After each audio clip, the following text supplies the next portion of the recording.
Continue watching and learning. Continue watching and learning. Continue watching and learning. Continue watching and learning. Continue watching. So, guys, we all know already about the structural functionalist perspective as well as the conflict theory. And we know that both sociological theories are using the macro perspective. Now, let us have a micro perspective, and that is the symbolic interactionist perspective by George Herbert, Mead, Herbert Bloomer, and this perspective is further expanded by Irvin Goffman, Charles Horton Cooley, and Edwin Limert. And this is the symbolic interactionism theory or the symbolic interactionist perspective. Now, actually, guys, symbolic interactionism looks at individual and group. So they are focusing on human action instead of the large scale social structures, unlike the structural functionalism theory and the conflict theory, where it looks at society as a whole. In this perspective, we will be focusing on the individual's actions pertaining to their relationships with each other, being apart or being within a particular society. So, in this particular perspective, symbolic interactionism theory is actually a theoretical approach, which is towards understanding the relationship between humans and society. And it is again a micro level theory that focuses much on the relationship among individuals within the society.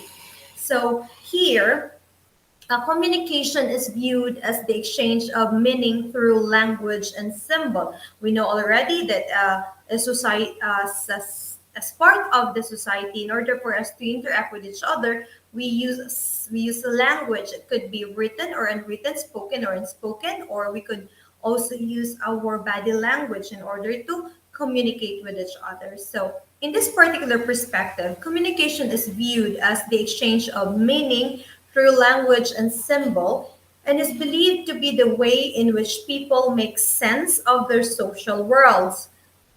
Theorists like Herman and Reynolds note that this perspective sees people as being very active in shaping the social world rather than simply being acted upon it. Now, the very first person who's responsible for introducing this perspective is George Herbert Mead. However, even if George Herbert Mead is the founder of symbolic interactionism, he never published his work on it. It is actually his student, who is Herbert Bloomer, who coined the symbolic interactionism and outlined these three basic premises. That first, humans interact with things based on meanings and ascribe to those things. And second, the ascribed meaning of the things come from our interactions with others and the society.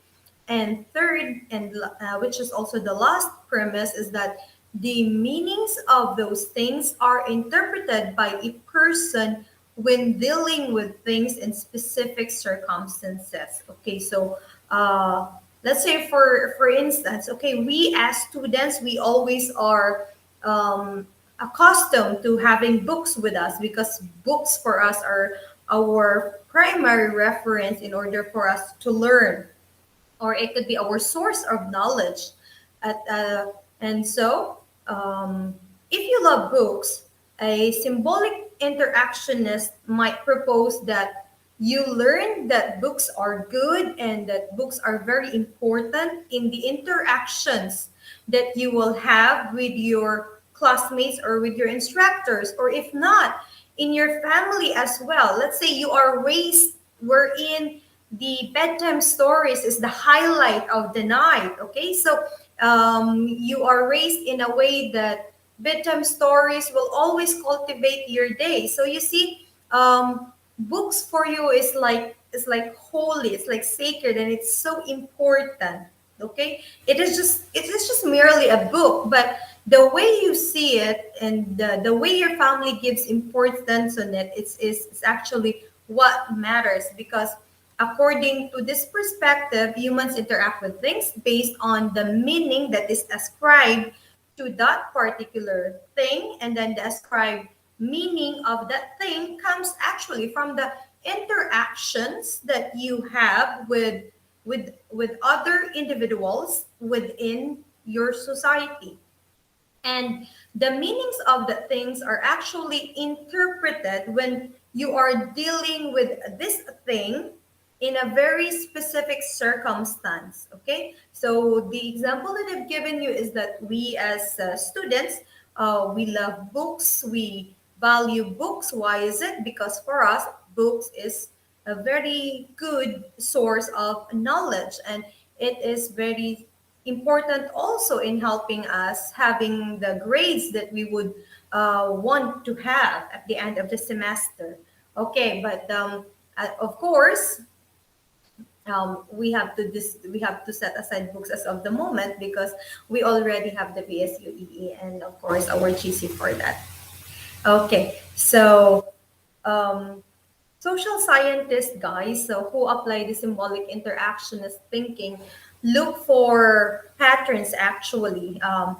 What kind of patterns? These are patterns of interaction between the individuals, and in their studies, it is often involved in the observations of one-on-one interactions. So, for example, if one is a conflict theorist and he is studying a particular political protest, no, because it's very common these days that the people are rallying against our government for our grievances. We are not satisfied as to the performance of our government administration.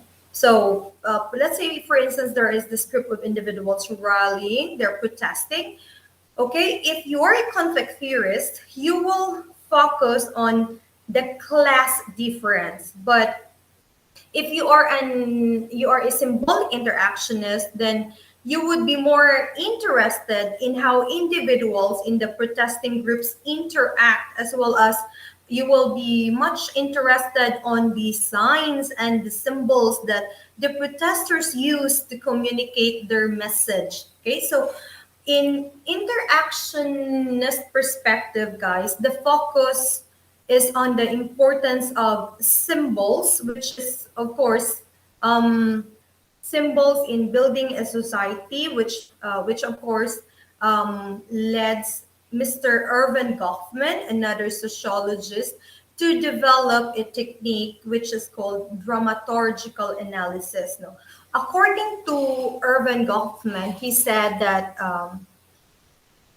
a society could be looked into as a theater. He said that uh, the the way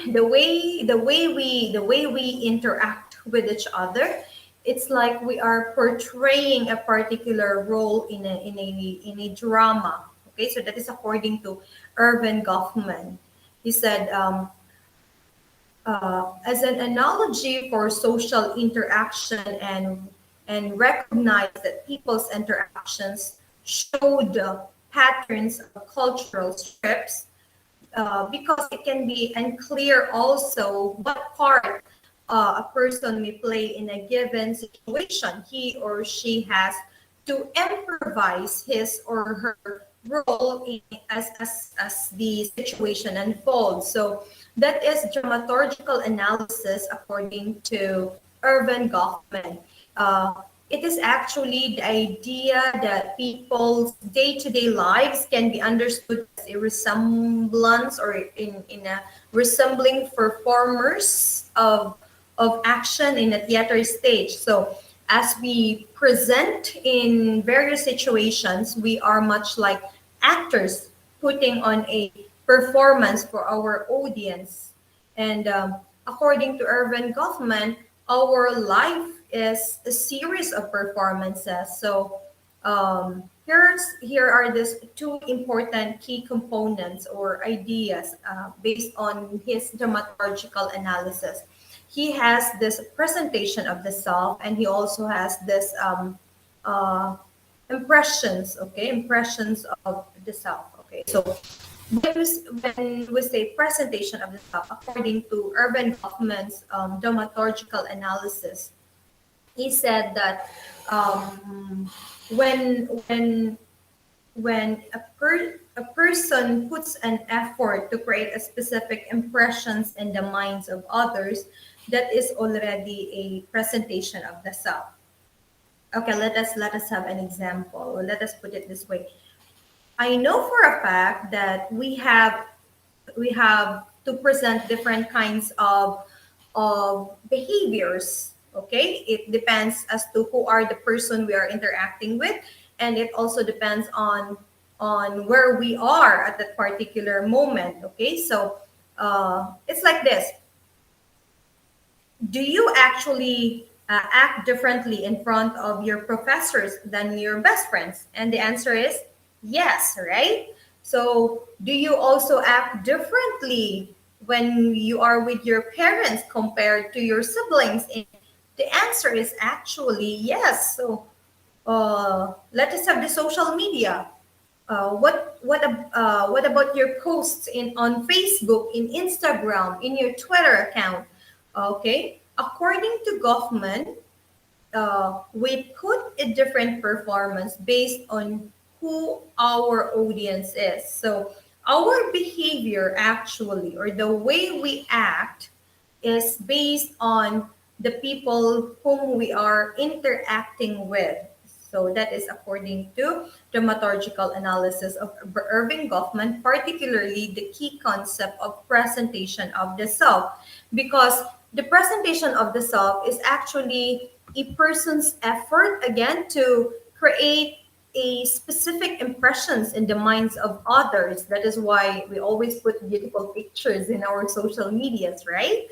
And when I think it is very seldom for us to post something that is horrid and ugly in our social media accounts. Why?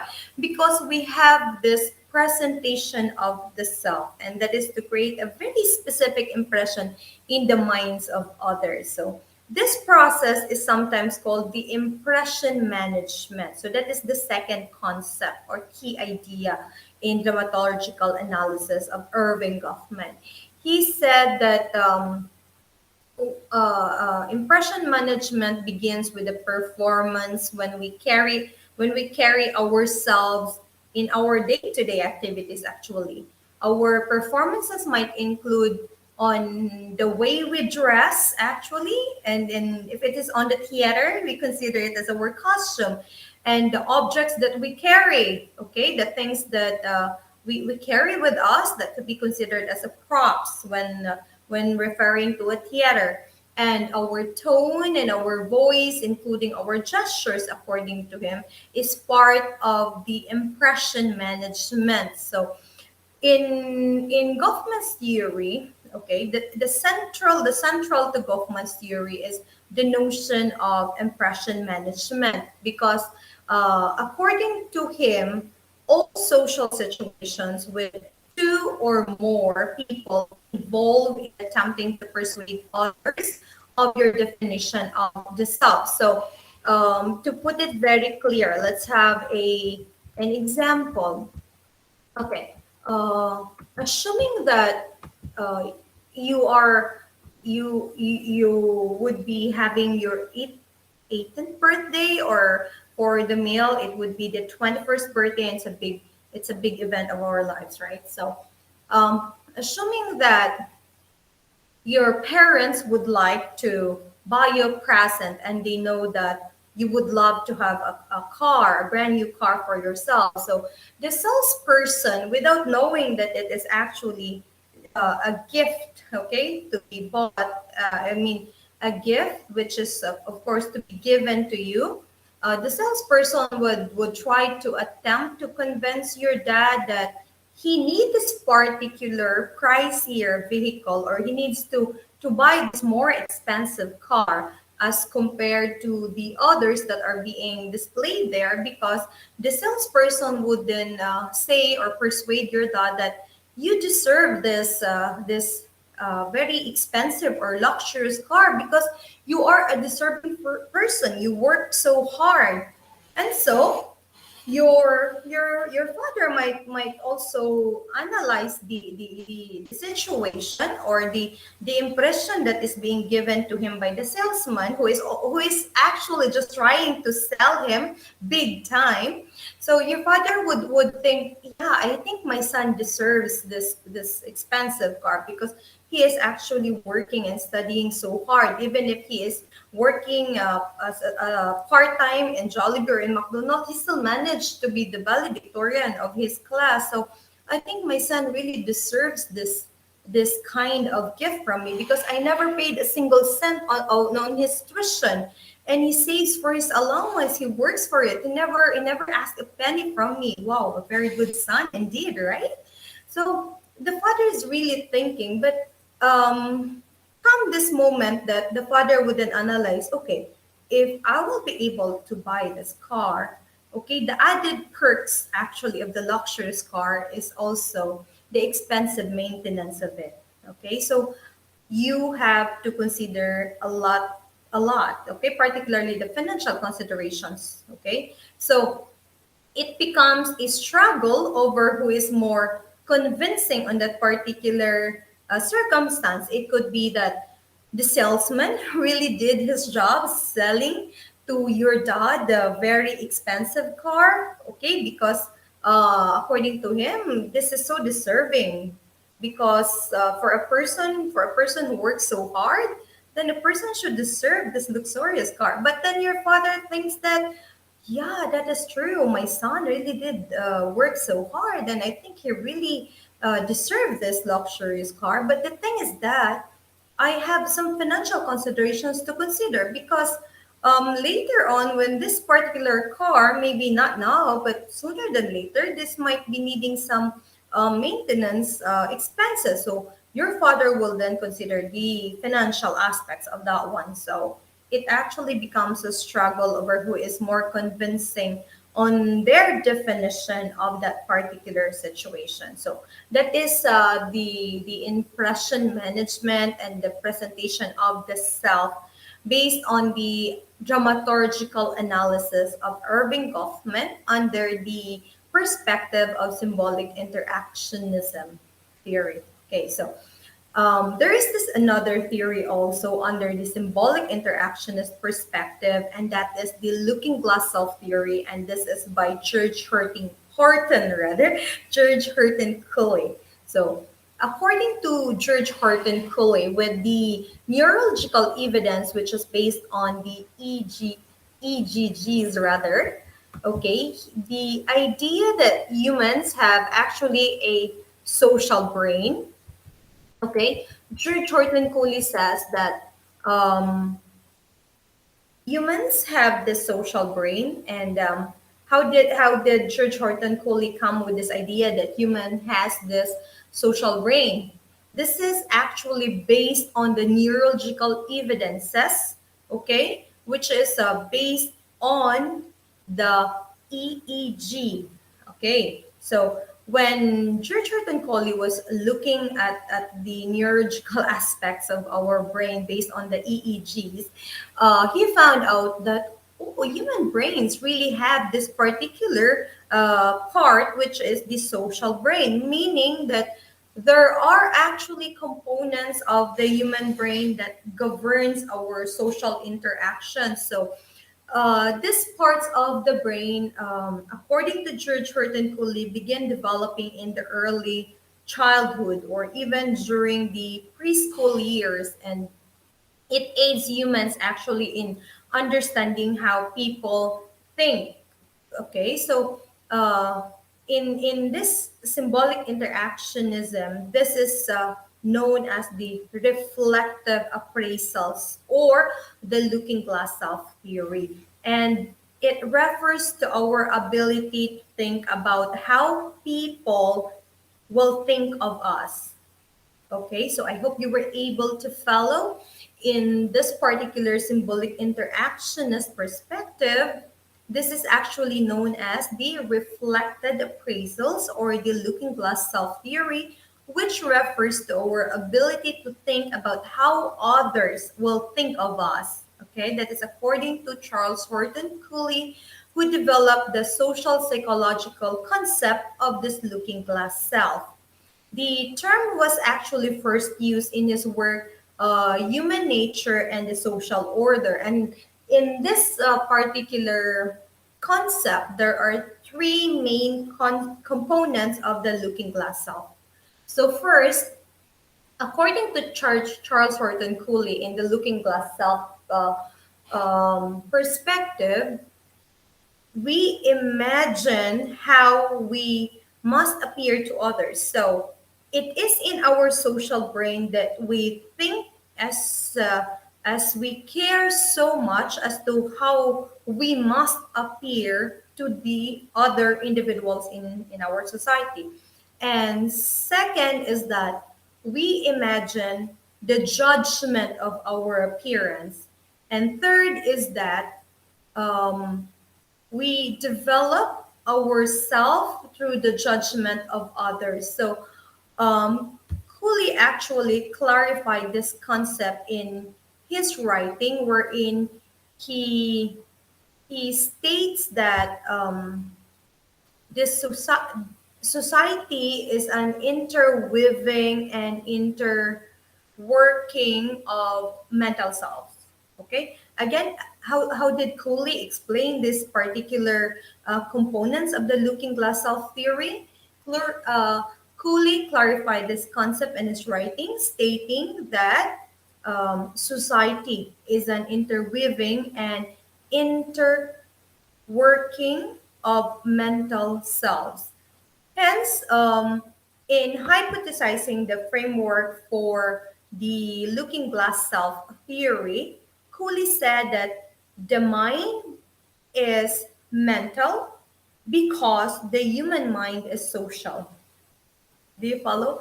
He is hypothesizing a particular framework of the looking glass self theory, and then Cooley said that the mind is mental because the mind is social.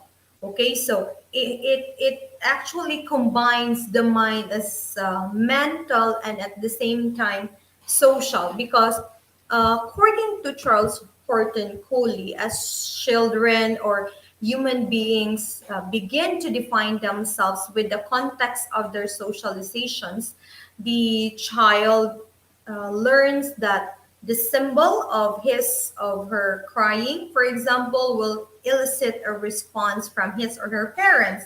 So not only when they are in need of necessities, let's say, because we know for a fact that kids could not talk just yet, and so if they would want something, they would just cry, and with that mere crying alone, it is already sending a message to the parents that there is something that the child needs. Okay, so in that particular scenario, Chloe Colley Colley, sorry, Colley, Church Hurton Colley said that the child learns that the symbol of his or her crying will elicit a response from his or her parents, and not only when they are in need of necessities such as food, but also when they want to receive and attention from their parents. So if you would notice, our parents will sometimes neglect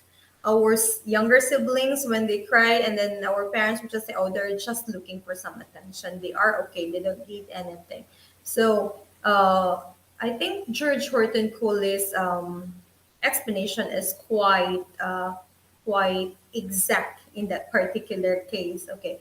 Uh, a- another is um, another is that the the first one who introduced this perspective, George Herbert Mead, said that he actually described the self as taking the role of other, and then the premise for which is the self is actualized. So let us not be confused. According to Charles Hurton Cooley, as children, humans begin to define themselves within the context of their socialization, the child learns that the symbol of his or her crying will elicit a particular response from his or her parents, and also they learn that they are not just asking for something, but they are also it is also a symbol that they would receive a particular attention. Now, in addition to that, George Herbert Mead, who is actually the original person who introduced to us the symbolic interactionism perspective, he said, he describes self as taking the role of the other. So the premise for which is that the self is actualized, and so through interaction with others, we begin to develop an identity of who we are as well as an empathy for others.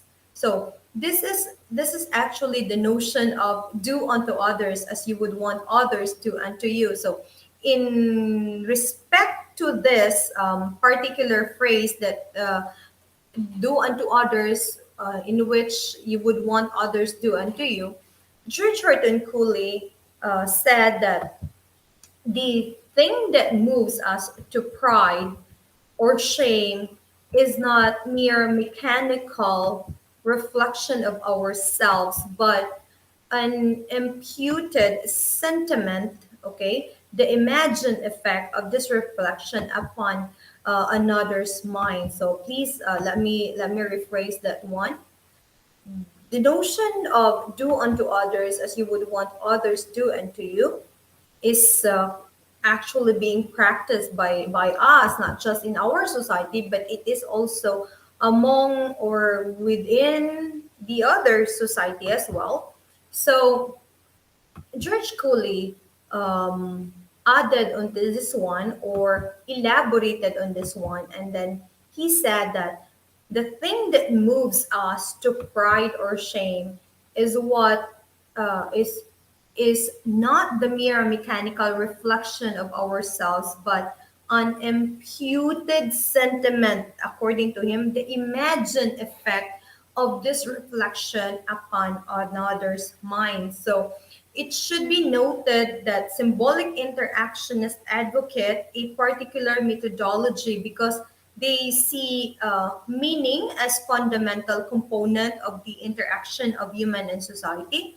And so studying human and social interaction requires understanding of that meaning. So the symbolic interactionists tend to employ a more qualitative rather than quantitative methods in their research. So they are focusing on the quality actually rather than on the quantity. So the most significant limitation of the symbolic interactionist perspective also is that it relates to its primary contribution. It overlooks the macro social structure, for example, the norms and the culture. So as a result of focusing on the micro level interactions, some symbolic interactionists, however, would counter that the incorporation role theory into symbolic interactionism would address this kind of criticism.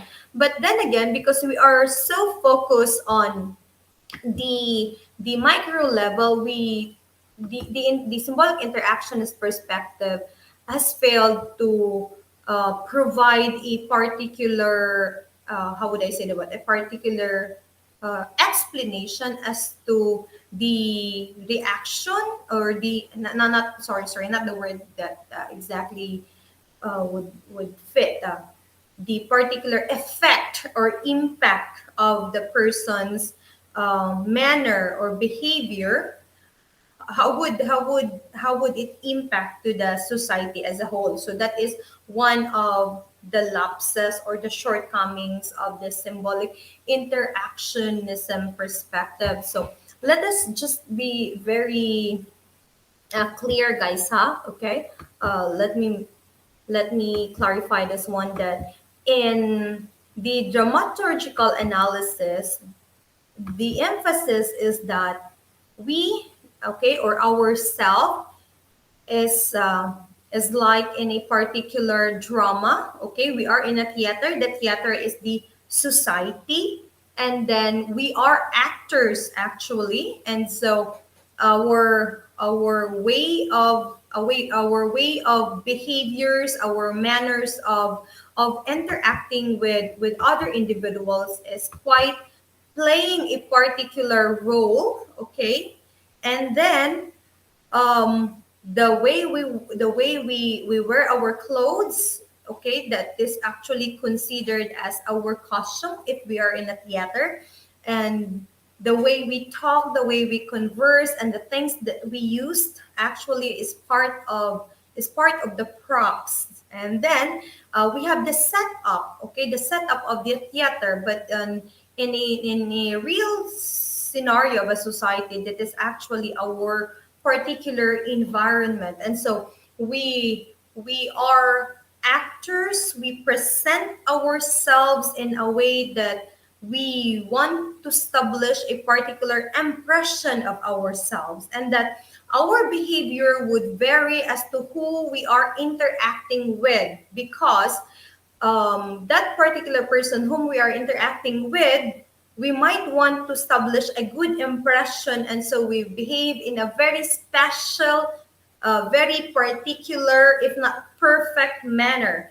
But then, if we are interacting with an ordinary person, let's say we are just interacting, or we are just communicating with our friends or with our siblings, then we are so casual, we are so natural. So it is just like we are in the backstage, so relaxed, so casual, because we don't have to establish a certain particular impression in order to impress a particular person whom we would want to have a good impression with. So that is the dramaturgical analysis, according to Irvin Goffman.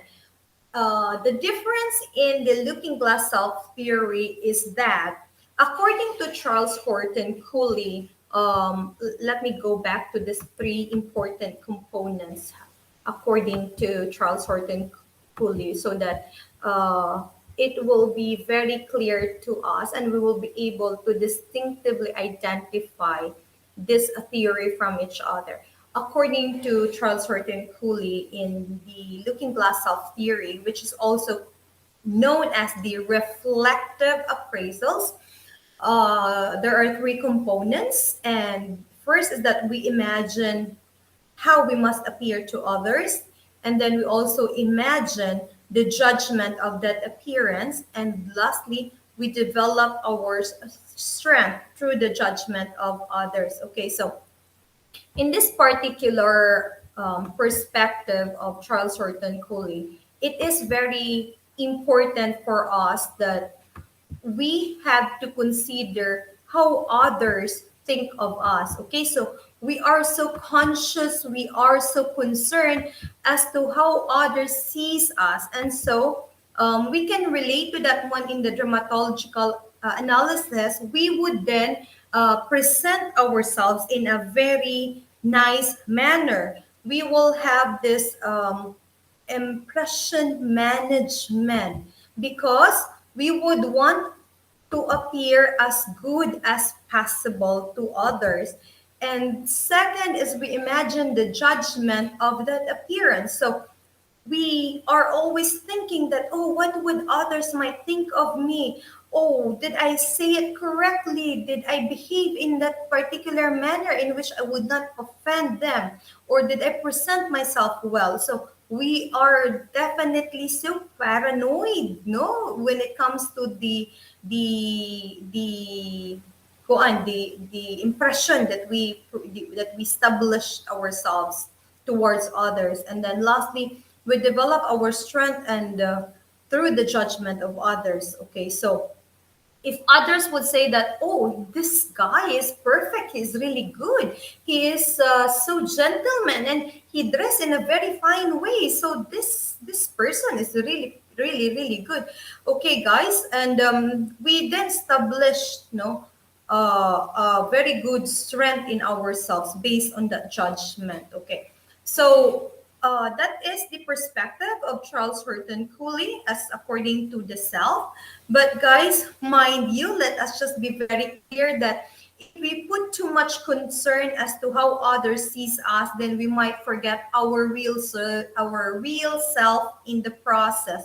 So please let us take note that establishing our self identity is good. Establishing a very good quality of ourself is good. However, we must not lost our real self in the process, and we must always remember that who we are and what we really are is what matters most.